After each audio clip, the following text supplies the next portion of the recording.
Perkenalkan, nama saya Andrian Jeremy Hartanto, jurusan Manajemen angkatan tahun 2018.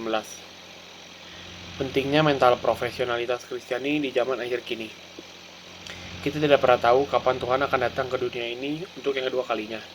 Karena seperti terdapat dalam 1 Tesalonika 5 ayat 2 mengatakan, "Karena kamu sendiri tahu benar bahwa hari Tuhan datang seperti pencuri pada malam." Tidak ada satu orang pun yang ada di dunia ini mengetahui kapan Tuhan Yesus akan datang untuk kedua kalinya. Tentunya dalam menghadapi akhir zaman ini, kita sebagai umat Kristiani perlu memiliki mental profesionalitas. Yang pertama yang harus kita lakukan adalah memiliki iman yang percaya kepada Tuhan. Seperti dalam Ibrani 11 ayat 1, iman adalah dasar dari segala sesuatu yang kita harapkan dan bukti dari segala sesuatu yang tidak kita lihat. Jika kita percaya sepenuhnya bahwa Tuhan adalah juru selamat, maka kita pun akan diselamatkan pada hari penghakiman. Yang kedua adalah selalu berdoa. Berdoa adalah salah satu cara bagaimana kita berkomunikasi dengan Tuhan. Kita akan mengenal seseorang ketika berkomunikasi dengannya. Sama halnya dengan berdoa. Sebagai sarana kita membangun komunikasi dengan Tuhan, kita akan semakin mengenal Tuhan, semakin bersandar padanya, dan semakin bergantung pada Tuhan. Dalam doa, kita menundukkan hati kita, memusatkan pikiran kita, dan berserah penuh pada Tuhan. Dalam doa kita memuji kebesaran keagungan Tuhan. Dalam doa kita mengaku semua kesalahan dosa kita. Dalam doa kita menaikkan permohonan atau permintaan kepada Tuhan. Dan dalam doa kita tidak boleh lupa untuk selalu mengucap syukur kepada Tuhan.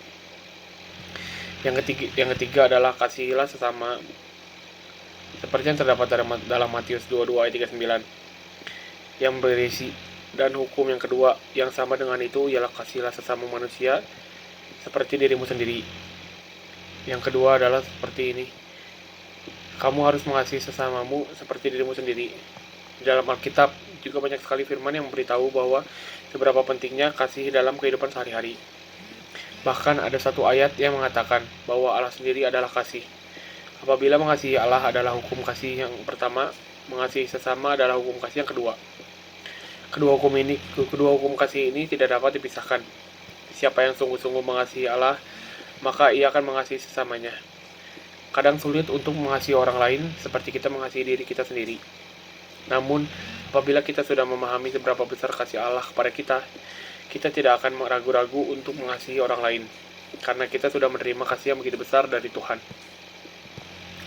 Yang keempat adalah milikilah buah-buah roh, yang terdapat dalam Galatia 5 ayat 22-23, yang berisi, tetapi buah roh ialah kasih, sukacita, damai sejahtera, sabar, kemurahan, kebaikan, kesetiaan, kelemah lembutan, penguasaan diri.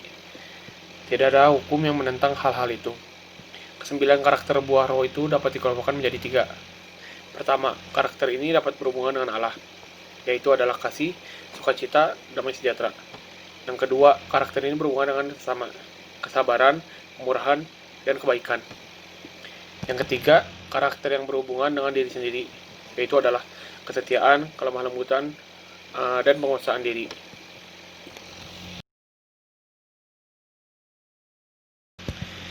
Refleksi pribadi. Menurut saya, kita tidak perlu memikirkan kapan dan bagaimana Yesus nanti akan datang untuk yang kedua kalinya.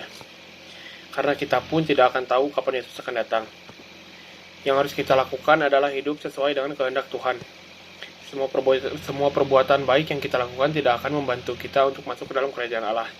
Tetapi adalah kita percaya sepenuhnya kepada Tuhan Yesus. Kita hidup berserah dan takut akan Tuhan. Saya yakin jika hidup sudah berserah sepenuhnya kepada Tuhan, maka hidup kita pun akan berubah. Pasti terdapat perubahan yang terjadi jika kita hidup percaya dan takut akan Tuhan. Pasti terdapat sikap yang berubah, sikap yang menjadi lebih positif dari sebelumnya. Tindakan-tindakan yang kita lakukan juga akan sesuai dengan keinginan dan sifat-sifat Tuhan Yesus sendiri. Kita semua adalah manusia yang berdosa. Tidak ada manusia di dunia ini yang tidak berdosa. Yang harus kita lakukan adalah bertobat dan minta maaf kepada Tuhan setiap harinya. Karena segala dosa kita akan Tuhan maafkan jika kita sungguh-sungguh dan ingin berubah. Kita pun hidup di dunia ini harus selalu bersyukur. Apapun yang terjadi, mau baik ataupun buruk, kita harus belajar untuk selalu mensyukuri segala hal. Terima kasih.